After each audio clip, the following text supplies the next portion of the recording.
Doctor Priyaranjan Trivedi साहब को मैं आमंत्रित करना चाहता हूं पूरे सम्मान के साथ कि वो आए और वो अपने विचार रखें। डॉक्टर प्रियरंजन त्रिवेदी साहब।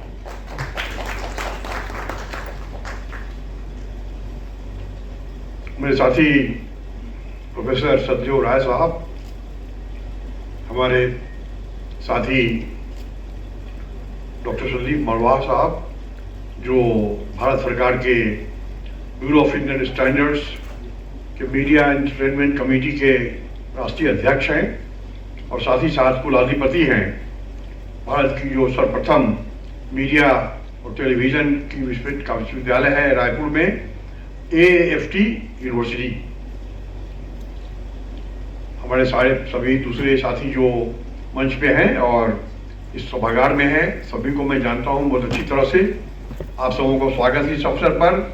सबसे पहले मैं बधाई देना चाहूँगा सतदेव राय जी को, जिन्होंने संपर्क किया डॉक्टर संदीप मरवाहा जी से और उसके बाद संदीप जी आपके ज्ञान से प्रभावित हुए और फिर इस एपिसोड को और ये सीरियल को आगे चालू किया गया, जिसे आपने बाद में लिपिबद्ध भी किया है और भारत की पुनर्खोज नामक पुस्तक का आज लोकार्पण भी हो रहा है। आज कार्यक्रम प्रारंभ हुआ था दीप प्रज्वलन से, और दीप प्रज्वलन के बारे में हम कहते हैं कि जब एक दीप दूसरे दीप को जलाता है तो पहले दीप की रोशनी घटती नहीं है। When one lamp lights another, nor grows less, so nobleness and kindleth nobleness। इसी प्रकार हम लोग दीप जलाते रहें और ज्ञान को आगे बढ़ाते रहें, यही हमारी शुभेच्छा है, यही मेरी सदिच्छा है। बहनों और भाइयों, आज लाल रंग वाले को भी तिरंगा में धन्यवाद, बहुत बहुत धन्यवाद।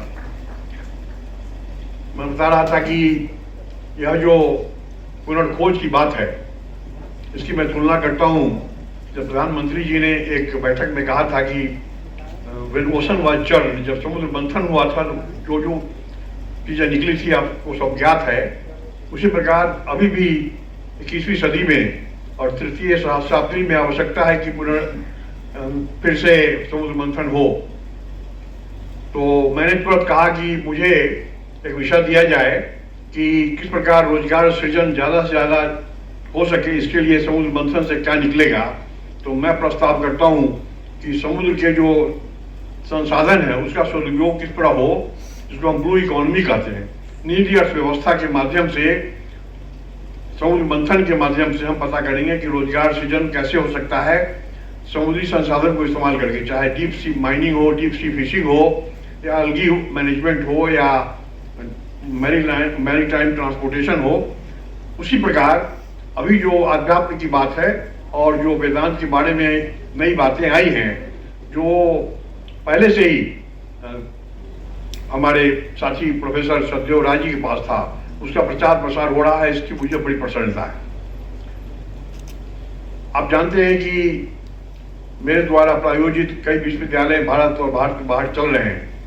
भारतवर्ष के जो प्रसिद्ध विश्वविद्यालय हैं, जो लगभग 20 वर्षों से कार्यरत हैं, उसमें एमरिटस प्रोफेसर के लिए मैंने सतदेव राय जी को और उनके जो सीनियर फ्रेंड हैं बिशन देव गौर साहब, उनको बुलाया था, उनका इंटरव्यू लिया था और हमने YouTube पर प्रचार किया था कि क्या क्या कारण है कि हम लोगों ने इन्हें एमरिटस प्रोफेसर बनाया है।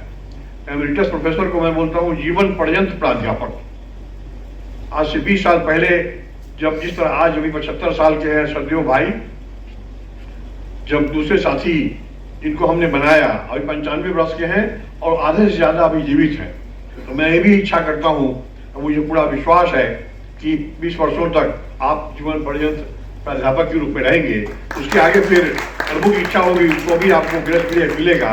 लेकिन अभी जो पिछले 5 साल पहले आपको आमंत्रित किया गया था, उसको आगे 20 साल के लिए इसको एक्सटेंड किया जाता है और इसके लिए मैं आपको बधाई देना चाहूँगा। I am sure you will leave no stone to ensure that you throw yourself into a new environment with full of zeal and enthusiasm, so that the world's citizenry and Indian citizenry could use your knowledge to the fullest extent of your abilities। कहने का मतलब यह है कि आगे बढ़ते जाना है, उम्र की कोई सीमा नहीं है, आप जवान होते जा रहे हैं और संदीप मरवाहा जी जैसे संरक्षक जब मिल गए हैं जिनके पास स्टूडियो है, जिनके पास कॉन्टैक्ट्स हैं। आप जानते हैं कि इनके कई साथी, इनके कई संबंधी फिल्म में बड़े बड़े हीरो रह चुके हैं और फिर हीरोइन भी हैं और प्रोड्यूसर भी हैं, डायरेक्टर भी रहे हैं, आप सभी जानते हैं। तो मैं उन्हें भी बधाई देता हूँ कि आपने खोज निकाला। जब समुद्र मंथन ही हो रहा है, पुनर्खोज हो रहा है, तो सदैव जी लगे हुए हैं किस प्रकार भारत के पुनर्खोज के बाद जो हमारी प्राचीन सभ्यता है उसको उजागर करें और आज के जो नई पीढ़ी है उसको हम प्रबोधित करें। उसी प्रकार हमारे डॉक्टर संदीप मरवाहा जी भी लगे हुए हैं खोज में। बहुत सारे टैलेंटेड लोगों को जमा किया है, कई बार मुझे वहाँ जाने का मौका मिला है। आपके पास कई तरह के संस्थान हैं, चाहे प्रबंधन के हों या फिर विपणन के हों, फिल्म के हों, टेलीविजन के हों, विश्वविद्यालय हो या एसोसिएशन हो या कॉन्फेडरेशन हो।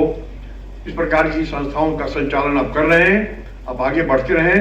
मैं समझता हूं कि आपको पूरा सहयोग भारत सरकार का, राज्य सरकारों का मिलेगा और मिलता रहा है। इन्हीं शब्दों के साथ मैं प्रोफेसर सत्यदेव राय साहब को पूर्ण बधाई देता हूं कि उन्होंने इस कार्यक्रम को आयोजित किया और हम सबों को बुलाया। धन्यवाद। जय हिंद।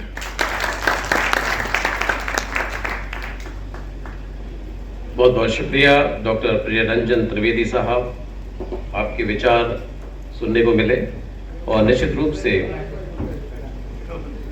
ऐसा लग रहा है कि जो मंच है ये पायनियर लोगों का मंच है। और अक्सर ये बात कही जाती है कि जैसे जैसे व्यक्ति जो है उम्र के अगले पड़ाव पर पहुंचता है तो वहाँ उसकी अनुभव का जो संसार है बहुत विस्तृत हो जाता है।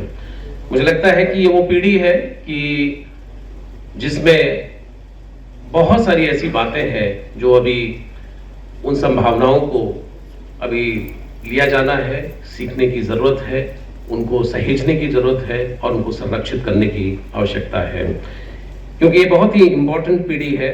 और इसके बाद अगर ज़रा भी देर हुई तो ऐसा भी हो सकता है कि इसमें क्षति पहुँचे। इसके लिए जो मंच पर प्रियरंजन त्रिवेदी साहब जैसे वरिष्ठ लोग मौजूद हैं, डॉक्टर संदीप मारवा जैसे वरिष्ठ लोग मौजूद हैं कि जो कहीं ना कहीं इसको संरक्षित करते रहते हैं और सहेजते भी रहते हैं। हमेशा हमेशा के लिए जो कार्यक्रम है ये हमेशा कैद हो जाएंगे और सत्यदेव राय जी का जो ज्ञान है वो हमेशा गुंजायमान रहेगा। बहुत बहुत शुक्रिया।